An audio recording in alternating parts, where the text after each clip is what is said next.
Hi, welcome to my review of the new Shudder release Skinamarink. So this was directed by Kyle Edward Ball. It's his first movie. It's a very low budget indie film, and it's telling the story of these two young kids who wake up in the middle of the night and find that both their parents are missing and all of the windows and the doors have mysteriously vanished. So yeah, this is an extremely low budget horror film from this first time director, or I believe it's his first full film anyway, and made it only for 15,000. And I've been reading a lot of hype about this online, a lot of people talking about it. It seems to have audiences and critics quite divided. And yeah, I finally got a Shudder subscription recently, and this is one of the movies they're really pushing to the forefront at the moment. So I was a little bit intrigued about it after seeing that trailer, so I thought it was finally the time to go and check it out. And I'm definitely someone that does like to check out things other than mainstream film. You know, I've seen a lot of really incredible short films from indie filmmakers on next to no budget that have done an incredible job with what they've had to work with. And I do like to check these out because you do really find some hidden gems out there. Unfortunately, though, this is really not the case with Skinamarink. So before I get into my negatives, I will talk about the few things that I think this film, I will give this film credit for. And I think, given what it's trying to do, I think it's basically meant to be a story that's based on a person or a child's experience of a nightmare. So it's meant to feel quite incoherent. It's being filmed in one of these really old, grainy VHS camcorders. So, you know, you can't really tell a lot of what's going on. It does build quite an uncomfortable atmosphere with this effect. And I will admit, a few of those jump scares definitely did get me. And unfortunately, though, this thing was absolutely painful to get through. 95% of this movie is just made up of random shots around a dark room on a very old, nasty looking camera. You know, corners of carpets, the bottom of a TV, toys on the floor, people's ankles.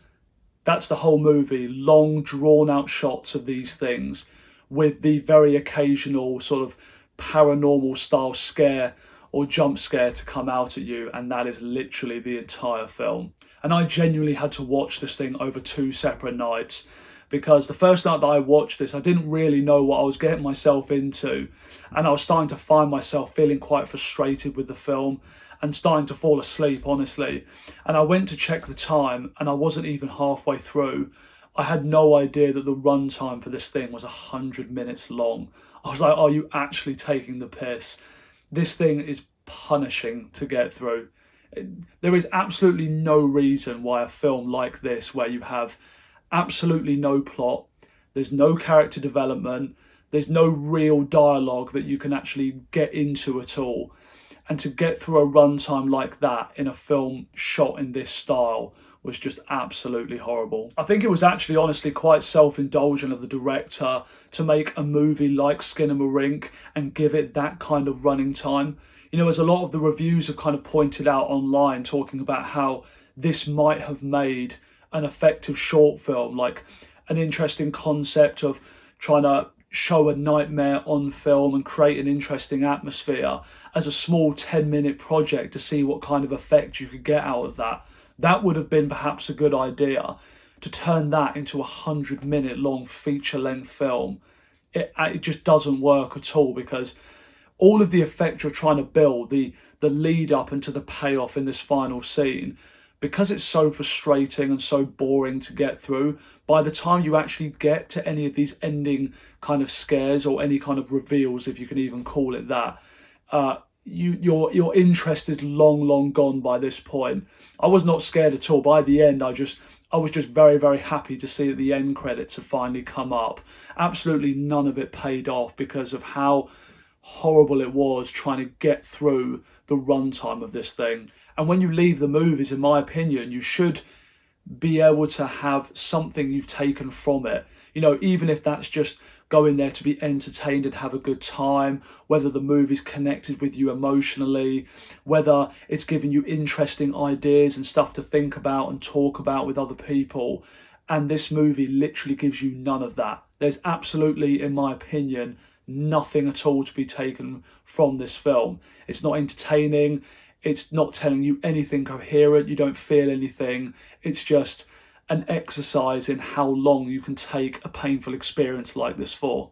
And of course, like a lot of these art house and very experimental type projects, you're going to get a lot of people that absolutely love this, giving it, full 5 out of 5, telling you it's brilliance, and that, people that don't like this just don't understand it, and that's fair enough. But to me, to kind of see that blurred line between, is just making a very, very abstract project, trying to be as different and, out of the norm as you possibly can. Is that art? Is that genius, or showing us something creative? I'm not sure that it is. To me, this really does seem like an exercise of a film that is just trying to be as different, as divisive as it possibly can be, and to get people discussing it and talking about what was really meant here, even though I don't really think there was anything meant by any of this.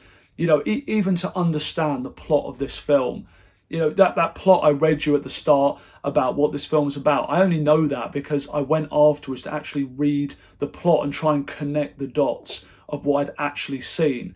Because if you didn't read anything about the plot or hear it, and you just watch this film, I guarantee you 99% of people would not have a clue what this thing was about. The only thing this seems to, in my eyes, succeeded as is a business project, because it's already made 2 million at the box office. And in my mind, that can only be because of how different this thing really is. But in my mind, just being different for the sake of it is not something that I think is necessarily a good thing. So yeah, I absolutely hated this film. I actually have no idea who I could recommend this thing to.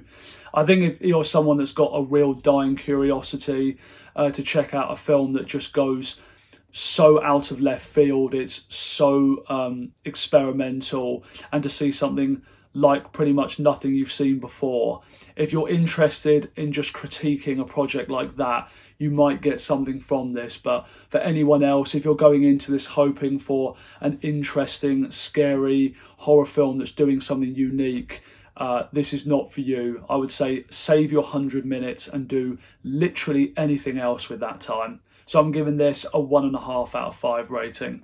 So thank you very much for watching my review of Skinamarink. As I said at the start of the video, I've just newly got this Shudder subscription, and it looks like there's quite a lot of interesting content on there as well. So probably in the near future, I'll want to do a few more reviews on some of the movies on there. So if you've got any recommendations from Shudder, please do let me know them in the comments. Please like and subscribe if you've enjoyed my video, and I'll see you next time.